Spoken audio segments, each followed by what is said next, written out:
சாஸ்திர ரீதியாக வந்து பார்த்தீங்க அப்படின்னா காகத்துக்கு சாதம் வைக்கிறது அப்படிங்கிறத ஒரு விதமான முறையாக சொல்லி வச்சுருக்காங்க. எதனால் சொல்கிறாங்க அப்படின்னு கேட்டிங்கன்னா, நம்ம இறந்த பெரியவங்க பெரியவங்களுக்கு பெரியவங்களுடைய ஆத்மாவுக்கு நாம் பேசக்கூடிய ஒரு வாய்ப்பு கொடுக்கக்கூடிய அமைப்பாக, அல்லது பெரியவங்களுடைய ஆத்மா சாந்தி அடையக்கூடிய அமைப்பாக இந்த காகம். அதில் அண்டங்காக்க வரக்கூடாது, சாதாரண காகம் எடுத்தால் நல்லது அப்படிங்கிற எண்ணம் வந்துட்டு இருக்கும்.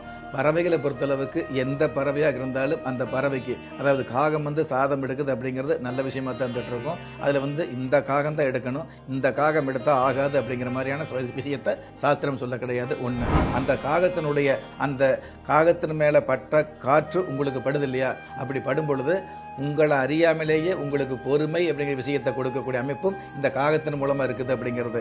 காகத்து மேலே பட்டு வரக்கூடிய காற்றுல உங்களுக்கு பொறுமை அப்படிங்கிற விஷயம் கிடைக்குது அப்படிங்கிறது உண்மையான விஷயம் வந்துட்டு இருக்குது. தீபஜோதியில் இல்லங்களிலும் உள்ளங்களிலும் பவித்ரம் பரவட்டும். சார் வணக்கம் சார். வணக்கம். இந்த எபிசோடில் சார் நிறைய பேர் இந்த காகத்துக்கு சாப்பாடு வைக்கிறது சொல்லுவாங்கல்ல. சில பேர் இதுக்கு டைமெல்லாம் இல்லைப்பா, எப்போ வச்சாலும் வைக்கலாம்பாங்க. சில பேர் இல்லை, இதுக்கு ஒரு டைம் ஃபாலோ பண்ணணும் அப்படின்னு சொல்லுவாங்க. சில பேர் என்ன பண்ணுவாங்கன்னா, காக்காக்குள்ளேயே இந்த காகம் தான் எடுக்கணும் அப்படின்லாம் சொல்லுவாங்கல்ல. இல்லை என்ன முறைகளை அதை ஃபாலோ பண்ணணும்? சாஸ்திர ரீதியாக பார்த்தீங்க அப்படின்னா காகத்துக்கு சாதம் வைக்கிறது அப்படிங்கிறத ஒரு விதமான முறையாக சொல்லி வச்சுருக்காங்க. எதனால் சொல்கிறாங்க அப்படின்னு கேட்டிங்கன்னா, நம்ம இறந்த பெரியவங்க பெரியவங்களுக்கு பெரியவங்களுடைய ஆத்மாவுக்கு நாம் பேசக்கூடிய ஒரு வாய்ப்பு கொடுக்கக்கூடிய அமைப்பாக, அல்லது பெரியவங்களுடைய ஆத்மா சாந்தி அடையக்கூடிய அமைப்பாக இந்த காகம். பெரியவங்களுடைய ஆத்மா காக வடிவில் இருக்கிறதாக சாஸ்திரத்தில் ஒரு சில இடங்களில் சொல்லப்பட்டிருக்குது. அதனால் காகத்துக்கு சாதம் வச்சோம்னா நம்ம மறைஞ்ச பெரியவங்களுக்கு, மறைந்தாலும் உங்களுடைய மனசில் நிறைஞ்சிருக்கக்கூடிய அந்த பெரியவங்களுக்கு சாதம் வச்ச மாதிரி, அதே மாதிரி அந்த பெரியவங்க ஆசீர்வாதம் கிடைக்கிற மாதிரியான ஒரு ஐதீகம் வந்துட்டு இருக்குது அப்படிங்கிறது மறுக்க முடியாத உண்மை. அதே மாதிரி காகத்துக்கு சாதம் வச்சது அப்படின்னா காலை நேரத்தில், அதாவது காலையில் வைக்கணும், மதியம் வைக்கணும், மாலை நேரத்தில் வைக்கணும் அப்படின்னு கிடையாது. கண்டிப்பாக காலை நேரத்திலேயே சாதம் வைக்கிறது நல்லதுங்கிற விஷயத்தை சாஸ்திரம் சொல்லியிருக்குது. சாதம் காலை நேரம் அப்படிங்கிறத விட நீங்கள் எந்த நேரத்தில் சாதம் வச்சாலும் இன்றைய நாளில் முதல்ல வடிக்கிற சாதத்தை, முதல்ல செய்கிற சாதத்தை எச்சப்படாமல், அது உப்பு பாக்குங்கிற பேரில் சாப்பிடாம அதை சுத்தமான வகையில் காகத்துக்கு எடுத்து வச்சீங்க அப்படின்னா அதுதான் மிகப்பெரிய நல்லதாக சாஸ்திரத்தில் சொல்லப்பட்டிருக்குது. நீங்கள் முதல்ல சமையல் செஞ்சு கருப்பு உருவத்தில் இருக்கக்கூடிய காகத்துக்கு சாதம் வச்சுட்டு அதுக்கப்புறம் நீங்கள் சாப்பிட ஆரம்பிச்சிங்கன்னு வைங்களே, அந்த ஜாதத்தில், அதாவது நீங்கள் சாப்பிடக்கூடிய அந்த சாதத்தில் தெரிஞ்சோ தெரியாமலோ ஏதாவது விஷ ஜந்துக்கள் விழுந்திருந்ததுனாலோ அல்லது வேறு வகையான அமைப்புகள் அது கலந்திருந்தாலோ அது அவ்வளவு எளிதாக உங்களை பாதிக்காமல் தற்காத்து கொள்ளக்கூடிய தகுதியை இந்த காகம் கொடுக்குது அப்படிங்கிறது உண்மையான விஷயமா இருக்குது அப்படிங்கிறது ஒன்று.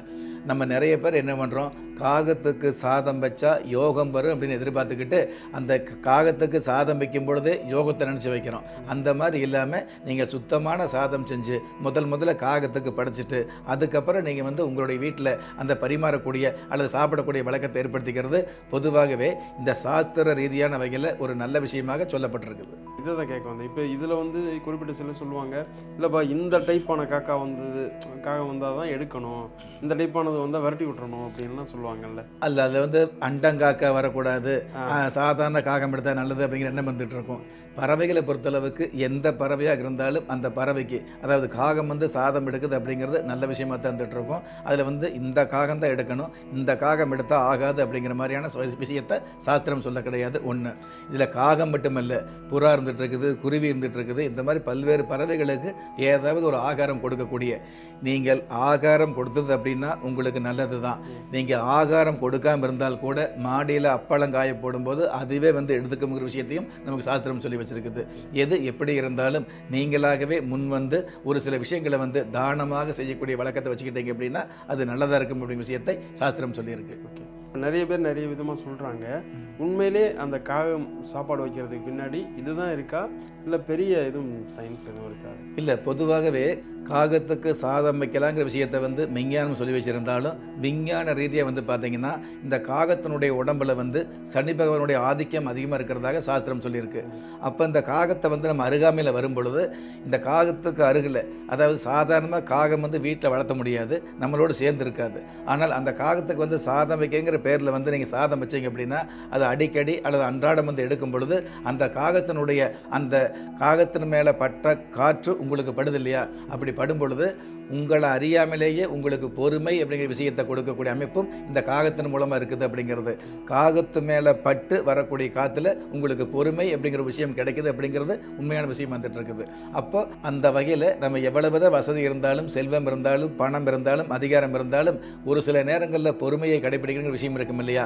மற்ற யாராலும் கொடுக்க முடியாத பொறுமையை இந்த சிறு காகம் கொடுக்குது அப்படிங்கிற விஷயம் உண்மையாக இருக்கிறதுனால, அந்த காகத்தை வந்து வீட்டில் வளர்த்த முடியாது அப்படிங்கிற விஷயம் இருக்கிறதுனால, இந்த மாதிரி சாதம் வைக்கும் பொழுது சனி பகவானுடைய ஆதிக்கம் உள்ளவங்க, சாதாரணமாகவே சுறுசுறுப்பு அப்படிங்கிறத விட படபடப்பாக இருக்கிறவங்க, இந்த மாதிரி உள்ளவர்களுக்கு ஓரளவு பொறுமையை கொடுக்கக்கூடிய, நிதானத்தை கொடுக்கக்கூடிய பக்குவத்தை இந்த காகம் கொடுக்குது அப்படிங்கிறது, காகத்தின் மேலே பட்டு வரக்கூடிய காற்று கொடுக்குது அப்படிங்கிறது உண்மை. ஓகே, இதனால தான் இந்த காகம் அவங்களுக்கு வந்து சாதம் வைக்க சொல்லி பெரியவங்க சொல்லி வச்சிருக்காங்க. ஓகே ஓகே சார், ரொம்ப நன்றி சார் இந்த எபிசோட். நன்றி. தீபஜோதியில் இல்லங்களிலும் உள்ளங்களிலும் பவித்ரம் பரவட்டும்.